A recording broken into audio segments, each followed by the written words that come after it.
Hello everyone, welcome to our new video of numerical analysis.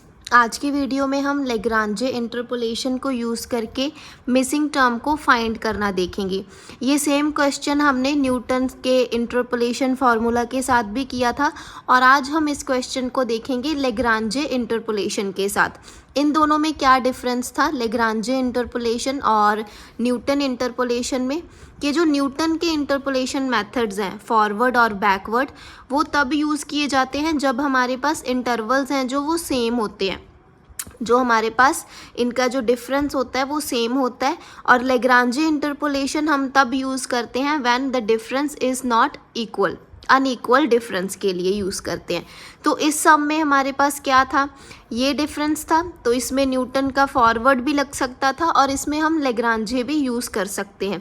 तो अब हम देखेंगे कि हम लेग्रांजे इंटरपोलेशन को यूज़ करके किस तरह इसकी मिसिंग टर्म को फाइंड करते हैं। यहाँ पर हमारे पास क्या है 1, 0, 1, 2 और 4। अगर हम इसको लीव कर देते हैं, सो वी हैव 0, 1, 2, 4 और हमने फाइंड क्या करना है 3 पर फाइंड करना है। सो हमारे पास x क्या हो जाएगा 3 हो जाएगा।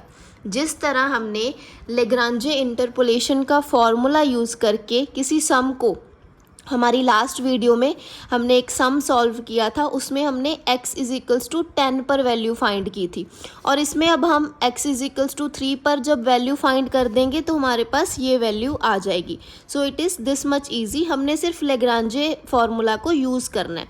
तो सबसे पहले हम इसकी कॉरस्पॉन्डिंग वैल्यूज़ लिख लेते हैं। x0, x1, x2 and x3 हमारे पास 4 आ जाएगा क्योंकि x हमारे पास 3 है जो हमने फाइंड करना है। सो y0 हमारे पास 1 आ जाएगा, y1 3 आ जाएगा, y2 9 एंड y3 हमारे पास 81 आ जाएगा।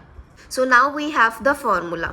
सबसे पहले हमने क्या करना है, x0 को हमने निगलेक्ट कर दिया, तो हम क्या करेंगे x में से माइनस करेंगे इन सभी वैल्यूज़ को। सो 3 - 1, 3 - 2 एंड 3 - 4 और इसके सामने हमारे पास आ जाएगी y0 की वैल्यू। डिनोमिनेटर में हमने अब इसमें इस वैल्यू को निगलेक्ट किया था तो ये सभी माइनस हो जाएंगी इसमें से। So which is -1, -2 and -4। Then we have, अब हम y1 लिख लेते हैं 3, तो इसको हमने निगलेक्ट करना है। सो 3 में से माइनस किया 0, 3 में से 2 माइनस किया 1, 3 में से 4 माइनस किया -1।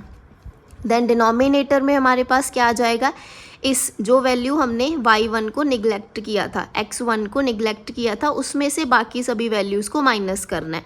सो 1 - 0 1, 1 - 2 -1 एंड 1 - 4 -3 आ जाएगा।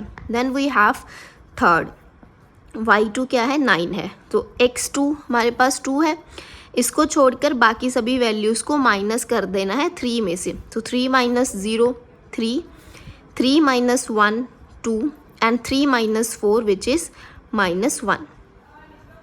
अब डिनोमिनेटर में हमने क्या करना है, किस वैल्यू को हमने यहाँ पर निगलेक्ट किया था 2 को, 2 में से हम इन सभी को माइनस कर देंगे। सो 2 - 0, 2 - 1 एंड 2 - 4। देन लास्ट है हमारे पास 81। अब इसके सामने x3 क्या है 4 है, इसको छोड़कर बाकी सभी को माइनस कर देना है। सो विच इज़ 3, 3 - 0 3, 3 - 1 2, 3 - 2 1। देन डिनोमिनेटर में हमने इस वैल्यू में से सभी को माइनस कर देना है। सो 4 - 0, 4 - 1 एंड 4 - 2। अब इसको हम कैलकुलेट कर लेंगे।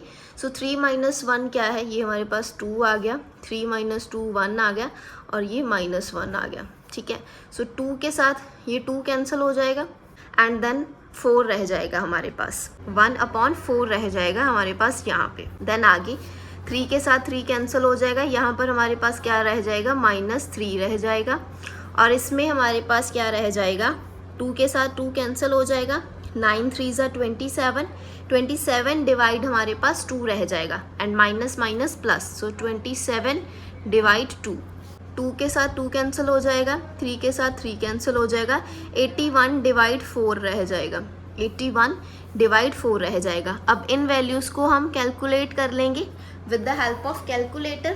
So we have 1 divide 4 which is 0.25, then minus 3 and 81 divide 4 हमारे पास क्या होता है which is 20.25. तो ये हमारे पास क्या आ गई, इसको अगर हम डिवाइड करते हैं 2 के साथ तो 13.5 आएगा.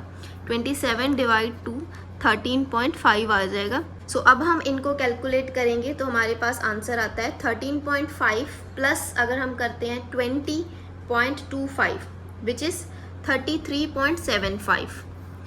33.75 प्लस 0.25 विच इज़ 34.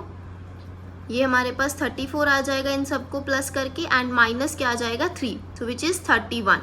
जब हमने इसको लास्ट न्यूटन के फॉरवर्ड इंटरपोलेशन के साथ सॉल्व किया था तब भी हमारे पास 31 वैल्यू आई थी, और अब जब हमने लेग्रांजे इंटरपोलेशन को यूज़ करके सॉल्व किया है तब भी हमारे पास 31 आई है वैल्यू. लेग्रांजे इंटरपोलेशन में सिंपली हमने किसी टर्म को फाइंड करना होता है, बीच में होती है, तो इसी को हम x लेकर चलते हैं और फॉर्मूला लगा के हम वैल्यू को फाइंड कर लेते हैं. So this is all, and if you have any problem then you can ask me in the comment section.